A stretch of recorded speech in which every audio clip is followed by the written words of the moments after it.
ইসলামী ছাত্র শিবির জীবন দিতে আগেও প্রস্তুত ছিল, আগামীতেও প্রস্তুত থাকবে ইনশাআল্লাহ।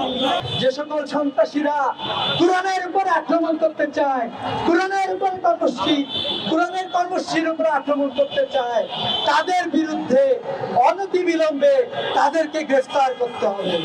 নোয়াখালীর মসজিদে কোরআনের কর্মসূচি গ্রহণ করে সেই কর্মসূচিতে ঘোষণা দিয়ে যুবদল এবং স্থানীয় সন্ত্রাসীরা সেই কর্মসূচিতে হামলা করেছে। অসংখ্য সাধারণ শিক্ষার্থী, সাধারণ মানুষকে সেখানে আহত করেছে।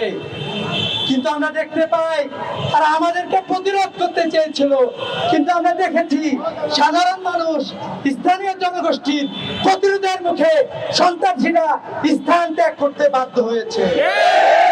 আমরা দাবি জানাতে চাই, যে সকল সন্ত্রাসীরা কোরআনের উপর আক্রমণ করতে চায়, কোরআনের উপর কোরআনের কর্মসূচির উপর আক্রমণ করতে চায়, তাদের বিরুদ্ধে অনতিবিলম্বে তাদেরকে গ্রেফতার করতে হবে। ডক্টর মোহাম্মদ ইউনূসকে আমরা হুঁশিয়ার উচ্চারণ করতে চাই, অনতিবিলম্বে এ সকল হামলার সুষ্ঠু তদন্ত সাপেক্ষে এগুলোর বিচার নিশ্চিত করার। ইসলামী ছাত্র শিবির জীবন দিতে আগেও প্রস্তুত ছিল, আগামীতেও প্রস্তুত থাকবে ইনশাআল্লাহ। আমরা বিএনপির শুভাকাঙ্ক্ষী। আপনার এই ধরনের অসুস্থ কার্যক্রম, মারামারি, খুনাখুনি, আপনাদের দলীয় কোন্দলে অসংখ্য মানুষ, বাংলাদেশের অসংখ্য সাধারণ শিক্ষার্থী থেকে শুরু করে সাধারণ মানুষ জীবন দিয়েছে। এই ধরনের কার্যক্রম পরিহার করেন।